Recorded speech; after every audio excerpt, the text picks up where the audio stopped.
Olá, sejam muito bem-vindos a mais um episódio, o 5º da temporada do podcast Aconteceu no Rio Grande do Sul, falando do bicentenário da imigração alemã, os 200 anos.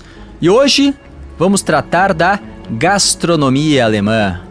Vai ser certamente um delicioso papo, falar do legado dos imigrantes para os pratos, para a culinária, para a comida, para a cozinha gaúcha. E a minha convidada é uma especialista na prática e na teoria, a chefe Manuela Zang. Bem-vinda! Bem, obrigada, Leandro.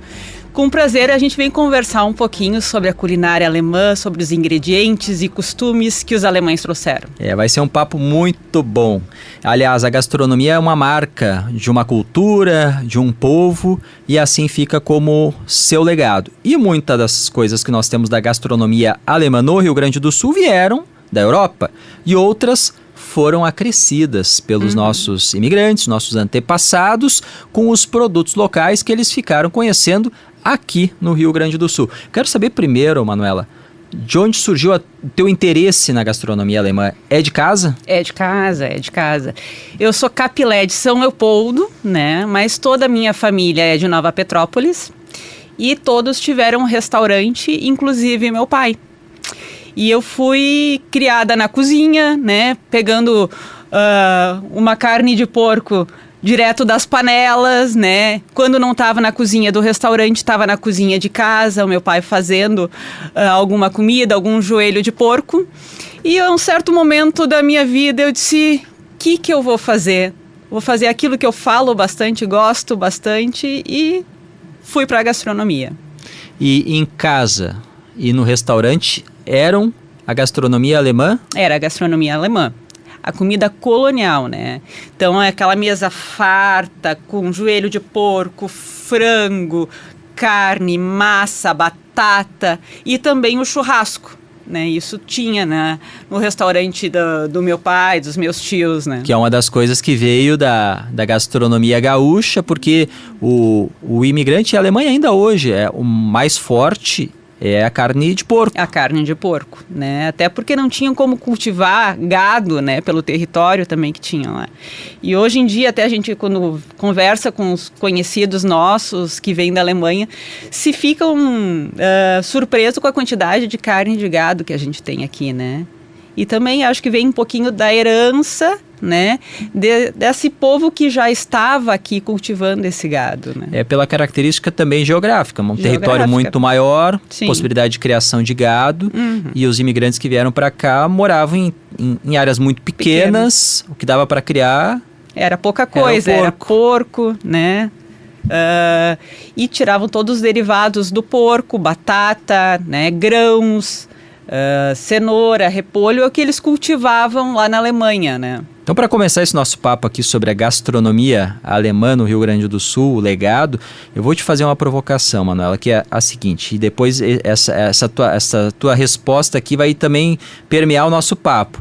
5 pratos que não podem faltar na culinária alemã. Posso te responder já? Já agora. Primeiro, carne de porco. Bom assado de carne de porco. Chucrute, o sauerkraut, que foi trazido essa receita pelos alemães. A batata, a cuca, né? E o Apfelstrudel, ou doces com compotas, né? Com massas, com doces, com frutas. Bom, tem 5 respostas aqui e eu vou começar com o chucrute. Porque o chucrute, ele é muito típico aqui e lá na Alemanha continua, né? Sim. Porque isso também tem alguns pratos que com o tempo a gente está falando da primeira fase da imigração, 200 anos, mas também vieram imigrantes até o final do século XIX, início do século XX, até o período das 2 guerras, vieram muitos imigrantes. Então, eles vieram em fases diferentes e trazendo contribuições diferentes. O chucrute é um produto que vai se encontrar na culinária aqui dos imigrantes no Rio Grande do Sul, mas também lá na Alemanha. Sim, também lá. A receita veio de lá, né? Então, eles trouxeram, plantaram e permaneceram fazendo o chucrute, que é o sauerkraut. Para quem nunca comeu, o que é um chucrute? É um repolho cortado, pode ser grosseiramente, finamente, fermentado, tu deixa fermentando, né? A gente diz ficar curtido, né? E refogado. O chucrute, ele pode ser servido frio também, frio e quente, ou só quente? Pode, daí tu, na verdade tu come esse chucrute fermentado, curtido, a gente diz, né? Banhado muito no vinagre, mas tu também pode fazer ele quente. E os nossos antepassados, eles tinham o costume de guardar em potes para comer um tempo depois, tem uma boa validade? Sim, tem uma boa validade, né? Eles botavam com meios ácidos para conseguir durar mais tempo. Carne de porco, bom, aí tem uma infinidade de produtos que pode se produzir a partir do porco. Tem algum dos cortes, algum dos pratos que é o mais típico de todos? Eu lembro sempre do joelho de porco. O joelho de porco é uma receita e um corte muito utilizado, mas eu acho que eles usavam todas as partes do porco, né? Até a sua banha para conservação dessa carne. Antigamente não tinha método de refrigeração, né? Então, eles pegavam esses pedaços de carne, colocavam em latas, né? Qualquer pedaço, e botavam banha para deixar ele curtindo, né? E para durar mais tempo. Funcionava como um freezer de hoje. Sim, método de conservação, né? Então, eles utilizavam técnicas que hoje a gente usa também, mas tinham outra finalidade, né? Que era para o produto durar mais tempo, tanto do chucrute, a carne de porco, até mesmo as compotas, né? Então, tu tinha a época das safras, né? Tu fazia a colheita, né? Mas para durar mais tempo, essas frutas faziam as compotas. Aliás, da banha é interessante porque ela foi um produto, sim, dos principais do Rio Grande do Sul, já de exportação, aquele produto que o Rio Grande do Sul vende para outros estados, principalmente, e capitalizou muito a indústria do Rio Grande do Sul, porque a banha antes da geladeira, do freezer, e antes também dos óleos de soja, milho, girassol, ela tinha assim, um papel mais importante do que tem hoje, muito maior, na cozinha das famílias, e já gerou bastante, inclusive, discussão, daí uma discussão mais recente sobre fazer a comida com banha de porco ou usar o óleo de soja. E daí chegou um momento que se disse, não, mas é saudável, é melhor fazer com a banha de porco. Os teus pratos são com banha de porco? Alguns pratos eu utilizo a banha de porco, mas não tem como no dia a dia hoje não usar o óleo de soja, né? Pela praticidade. Pela praticidade, assim como tu pode cozinhar com manteiga, né?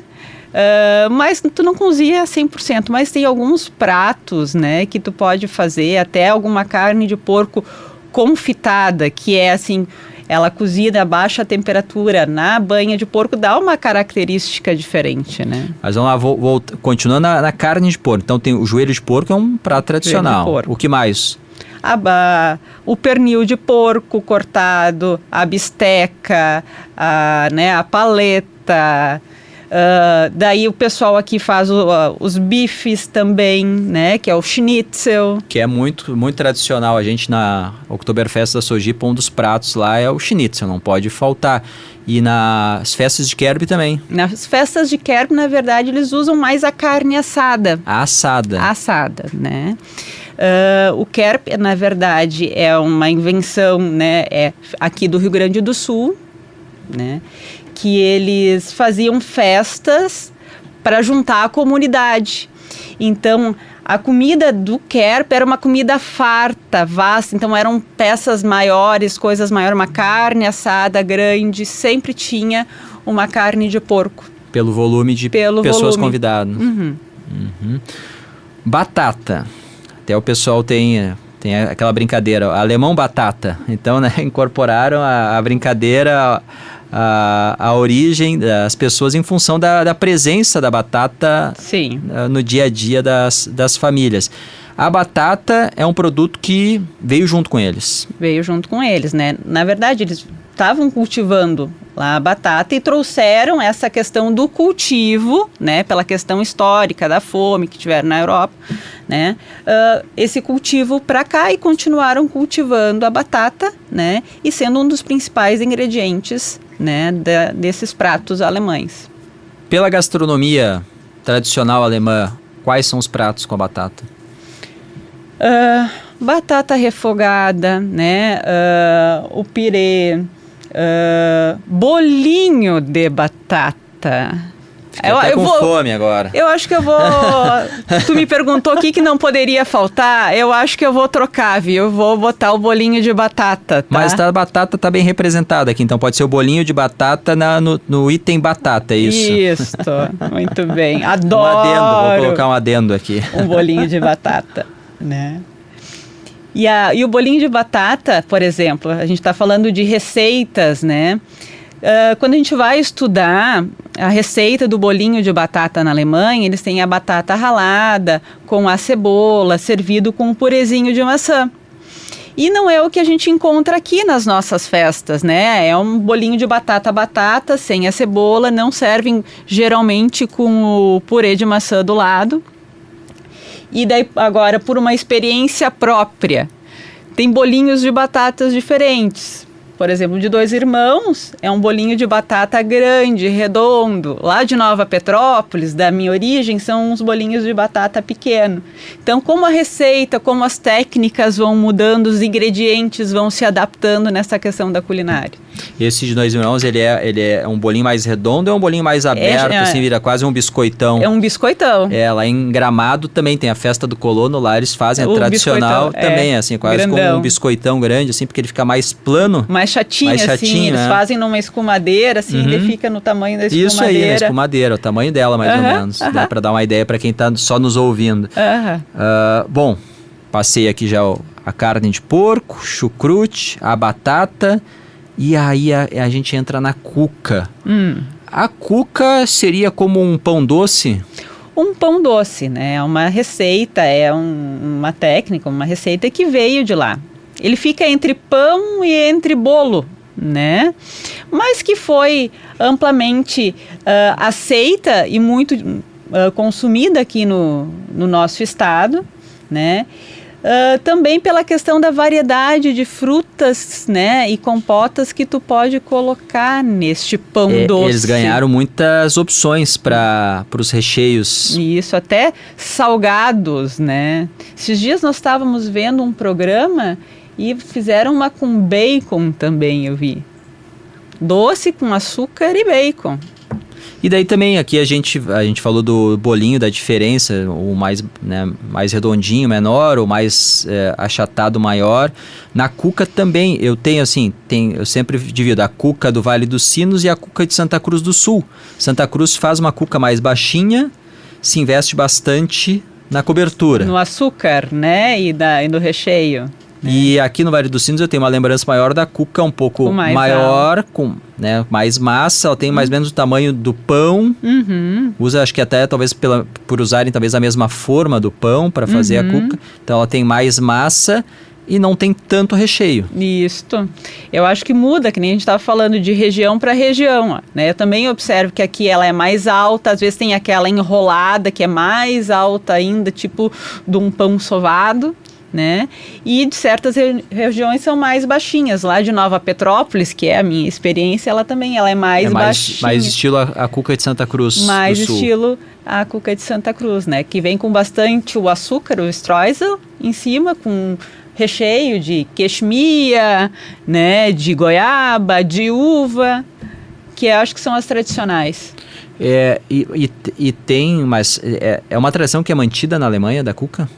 Eles também consomem lá, né? Mas aqui ela foi muito bem aceita, né? Mas ela dita mais como um bolo, mais para bolo, para pão, né? E é mais parecida da Alemanha, mais parecida com qual? Com essa maior aqui do Vale dos Sinos ou com a mais baixinha de Nova Petrópolis e Santa Cruz? Eu acho que a mais baixinha. Que vem em tabuleiros. Mais com estilo bolo mesmo. De tabuleiro. E daí a gente vai entrar no quinto item dessa nossa lista aqui dos 5 pratos que não podem faltar na culinária alemã, que é do Apfelstrudel. E daí eu tô pensando assim, eles chegaram aqui e de onde pegaram as maçãs? Porque hoje a nossa produção de maçã, ela tá lá em cima, nos campos em cima da serra. Sim. Bom Jesus, Vacaria.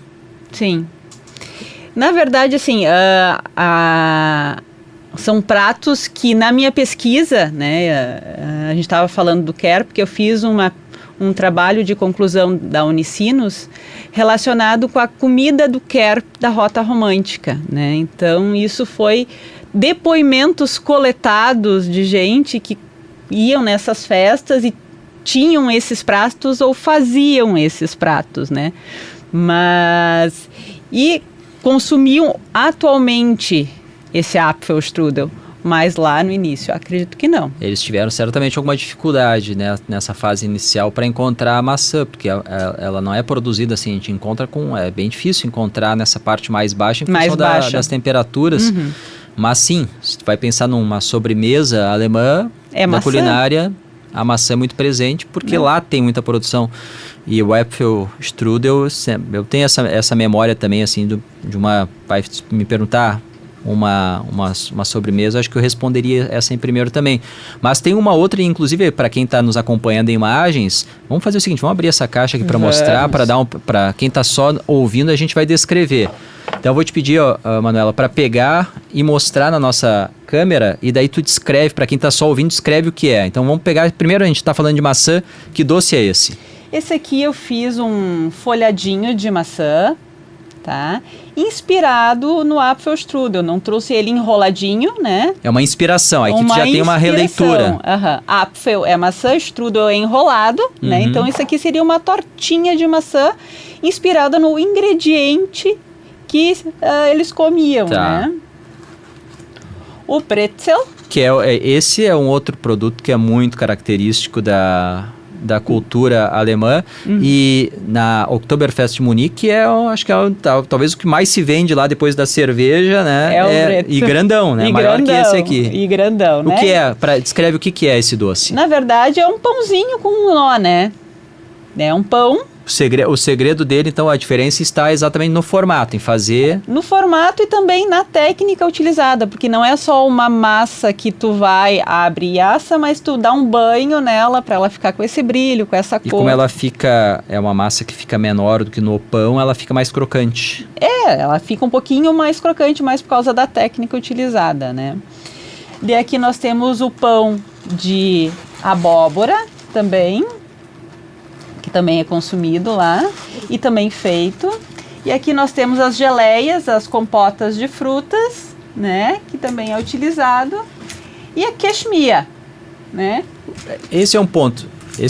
Queixmia, Manuela. O que é o queixmia? Eu lembro da minha avó fazer muito.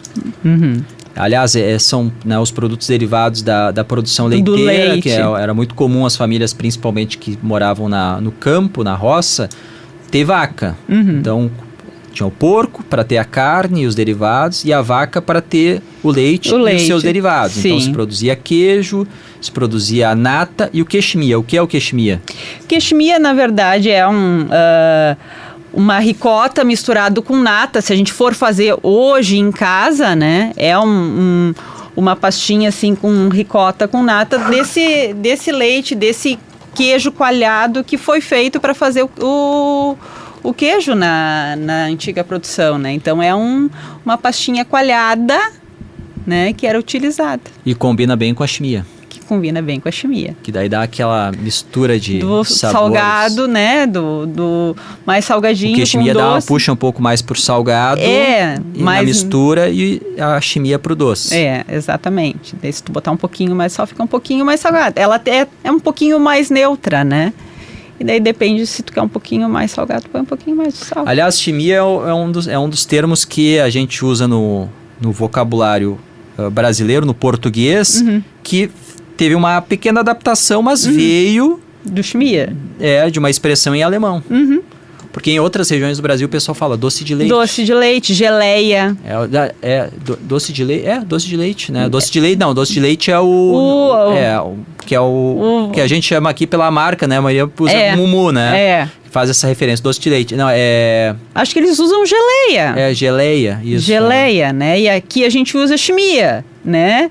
Que é essas compotas dessas frutas, né? Que eles colhiam e colocavam açúcar, né? E para durar mais tempo, né? E passavam e aproveitavam para passar no pão, para botar na cuca, né? Para fazer algum tipo de sobremesa. Eu tenho uma curiosidade, que é sobre o uso da laranja. Porque se for pegar relatos de viajantes lá dos primeiros anos da imigração, então pessoas que vieram aqui, tem relatos de viajantes que vieram, por exemplo, na década de 1850 e passaram pelo Vale dos Sinos e falavam sobre as plantações de laranja. Então eram áreas que fica muito bonito mesmo, tu vê assim, muitas árvores com laranjas num período de produção, como a gente vai ter agora na sequência, né, no nosso inverno. Aquele verde misturado com dourado das laranjas. Então, sempre foi muito presente também nas colônias, junto com a roça, lá da casa, um pomar. Um pomar. E no pomar, pela característica de clima nosso, se desenvolveu muito bem a laranja. A laranja está presente de que forma na culinária alemã hoje? Eu acho que mais como um ingrediente, né? Tu vai... Uma calda. Uma calda, né? Para fazer uma sobremesa. Tu pode marinar, por exemplo, um pato ou fazer um pato assado com laranja. Eu particularmente gosto bastante. Ou até mesmo compota se faz, né? Com a laranja. E como os nossos imigrantes e pais usavam muito também dessas compotas, né? Dessas frutas que ficavam no pomar. Tem uma coisa que é muito presente na culinária alemã, que é a salsicha. E daí tem vários estilos, vários tipos. Daí eu acho que entra naquela tua resposta inicial lá na carne de porco, porque é um dos derivados do porco. Das salsichas, tem alguma que é a mais típica para a culinária alemã? Eu acho que muito difundida, principalmente para nós aqui, é a salsicha Bock, né? Que é aquela mais gordinha, né? E daí se utilizavam várias partes do porco, né? Tu estava me perguntando o que utilizam. Usavam várias partes do porco para aproveitar também para fabricação dessa salsicha. Me surpreendi quando eu fui conheci Berlim, que lá em Berlim... Eu sei, Berlim já é um pouco mais assim fora da rota dos nossos imigrantes, está mais ao norte. Sim. Vieram, claro, daquela região ali, mas os nossos imigrantes são mais da cultura do sul. Então é mais ou menos como comparar hoje das culturas, o que a gente tem lá no sudeste ou no nordeste brasileiro com a cultura do sul. Tem coisas que são comuns e outras são muito diferentes. Mas aí em Berlim me chamou a atenção que na frente assim de uma estação do metrô, e não era num ponto só. Uma barraquinha de salsicha. Não é nenhuma barraquinha, é um suporte que eles penduram nas costas. Pensa assim como se fosse uma bandeja, mas é uma bandejona. E daí ainda com uma proteção de um acrílico para ficar leve, ali para proteger na volta. E ele fazia salsicha com um pão ali. Na hora. E é muito presente a salsicha na culinária alemã no dia a dia, porque também é um produto barato e rápido. Né? E tu vai para a Alemanha, não só em Berlim, mas para baixo também, tu vê muito pão com a salsicha. Salsicha grande, salsicha pequena, salsicha de vitela. Então, é muito utilizado, né? O Currywurst, né, em Berlim, que é a salsicha picadinha com um molho vermelho, que geralmente é um molho mais para barbecue, e põe um pouquinho do curry, o pozinho do curry em cima, né? Diz que isso é um prato berlinense, o Currywurst. Fica como dica para quem vai viajar à Alemanha. Esse aí é um prato muito típico lá em Berlim, assim como eles chamam de Bratwurst, ou Bratwurst, que é o pão com a... O Bratwurst. O Bratwurst, que é com o pão com a salsicha. Daí. Tipo, seria para nós aqui mais ou menos quase como um cachorro quente. Mas ali é um bom pão, uma boa salsicha, uma boa mostarda e um copo de chopp, né? Ou um copo de cerveja. Que não pode faltar. Sobre os produtos que foram incorporados aqui, o que a gente pode, assim, destacar? Eu vou lembrar, o primeiro que vem à minha cabeça é o aipim, que não tinha lá. Que era um produto local aqui. Isso. Que logo foi usado e ajudou muito, porque quando a gente fala da imigração e da culinária, as pessoas podem, de repente, pensar de uma forma errada que desde o início foi assim, uma fartura. Não, eles passaram muitas dificuldades, tiveram que se adaptar, fazer a produção para ter essa fartura que quem aproveitou mesmo foram os seus descendentes depois. Mas do produto local, o que eles aproveitaram e incorporaram como se fosse deles? O aipim é um deles, o feijão preto, o milho. O milho teve um papel importante, inclusive, eles tiveram que se adaptar, principalmente adaptar o paladar, o costume do pão, porque eles não comiam lá o pão de milho. Não. É um pão com grãos, né, mais escuros, né, de centeio, e faziam este pão. E chegaram aqui, então, num território com ingredientes diferentes, com uma mandioca, com um aipim, e começaram a comer tirar proveito, usar novas técnicas e fazer, por exemplo, o pão de aipim, que hoje muitos dos nossos colonos, né, eu digo assim, até da minha família, foi criada com pão de aipim. O teu trabalho na universidade, na formação em gastronomia, foi buscar muito dessa memória dos Kerbs, que são assim, hoje tem muita coisa parecida entre o Kerb e a Oktoberfest. Então, produtos, consumos, tradições nessas duas festas, mas elas têm origem diferentes. O Kerb é muito mais comum nas áreas de colonização alemã do Rio Grande do Sul do que a Oktoberfest, que veio depois e começou aqui por Porto Alegre. Ele está vinculado ao padroeiro da Igreja Católica local ou então ao lançamento da pedra fundamental da Igreja Protestante, e era uma festa que reunia parentes, amigos de regiões distantes, chegavam, ficavam ali 2, 3 dias juntos e desfrutando também de uma boa gastronomia, então uma mesa farta para servir os convidados. Quais foram as descobertas dessa tua pesquisa? É muito interessante que eles se falam, né, e nos depoimentos que eu colhi, eles falam assim, que numa festa de Kerb a gente come bem, a gente bebe bem e a gente conversa bem, né? Então, o objetivo era reunir essa comunidade que estava ao redor da igreja, né? Uma festa familiar, aonde eles vinham trabalhando, né, para fazer essa festa, se unindo, se juntando para fazer essa festa de Kerb. Né? Então, na minha pesquisa, né, colhendo depoimentos, e o meu objetivo era o que é servido numa festa de Kerb. E não pode faltar carne de porco. Uma carne de porco assada. É o que te responderam, visitando os Kerbs da região ali da Rota Romântica, que começa em São Leopoldo e vai até a Serra, te responderam, não pode faltar carne de porco. Carne de porco não pode faltar. Daí vem o chucrute, vem a salsicha boque, né? A gente estava conversando antes uma coisa que dentro dos doces e tortas, bastante, muitos feitos com frutas, o sagu com creme. Te surpreendeu? Me surpreendi, né? Porque o sagu a gente relaciona muito ao vinho. Claro, o alemão também produzia vinho, produz. Sim. Mas aqui no Rio Grande do Sul a gente pensa sagu com creme, cardápio da imigração italiana. Pois é, né? Mas daí vem o sagu que vem do aipim, vem da mandioca, né? Então eu acho que é essa nova cultura, essa nova culinária que a gente tem hoje aqui, né? E todo esse teu conhecimento lá de menina, com a família, com o restaurante do teu pai, na tua formação na área de gastronomia, hoje é chefe, beer sommelier, tu pega toda essa tua bagagem e coloca nos teus pratos lá em São Leopoldo. Em São Leopoldo. Eu tenho um restaurante lá em São Leopoldo, a Manuela Zan Cozinha Artesanal. E a gente, que fica no Hotel Intercity. No Hotel Intercity, isto. E eu faço a noite alemã, então, que tem pratos alemães mais voltados para o Spätzle, que é a massinha alemã. A gente estava esquecendo. Viu? Do Spätzle e do Schnitzel, então, que é o empanado alemão. E outros pratinhos também. Tem joelho de porco, tem bolinho de batata, tem bretzel, né? Então, são coisas tudo que remetem à minha infância, aquilo tudo que eu vivi, né?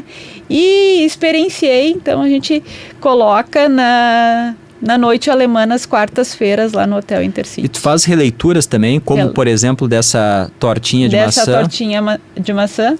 Eu fiz esse modelo mais para eventos, que eu também trabalho com eventos, né? Então é fácil de pegar, botar na boca e comer. E a gastronomia também tem muito da memória afetiva. Costumam assim te dizer, lembrei da época que a minha avó fazia isso em casa. Exatamente. Eu pensando no cardápio, o que eu vou fazer, né? O cheirinho do marreco do meu pai cozinhando. Não, tem que botar. O joelho de porco. Tem que botar. Eu tenho até uma história do joelho de porco. Qual é? Meu pai e minha mãe sempre iam muito para bailes, assim, né? E eu ficava em casa. Naquela época, adolescente podia ficar em casa, né? Daí ele botou um panelão, uns 4, 6 joelho grande, né? Mana, tu fica em casa e tu fica cuidando, tá? Deixa ferver, né? E eu, foi que nada, né? Deixei, né? Quando eu olhei na panela, isso aqui de água só, né? E o joelho tinha se caramelizado por inteiro. E depois, então, correndo, botei água, né, para dizer que eu não tinha errado nada. E quando eles foram comer, nossa, mas que joelho gostoso, né? Porque ele foi reduzindo, caramelizando, deu um outro sabor. E tu faz no restaurante essa receita aí? Faço sim. Chefe Manuela Zang, muito obrigado pela delícia de papo que foi falar um pouquinho sobre essa gastronomia, sobre o legado dos nossos imigrantes alemães na cozinha gaúcha. Volte sempre. Obrigada. Fico à disposição. Você ouviu mais um episódio da temporada do podcast Aconteceu no Rio Grande do Sul. Toda segunda-feira, um novo episódio disponível no YouTube, no Spotify, nas outras plataformas de podcast. E aos domingos, 11h30 da noite, na Rádio Gaúcha. Se gostou, compartilhe com seus amigos, com seus familiares.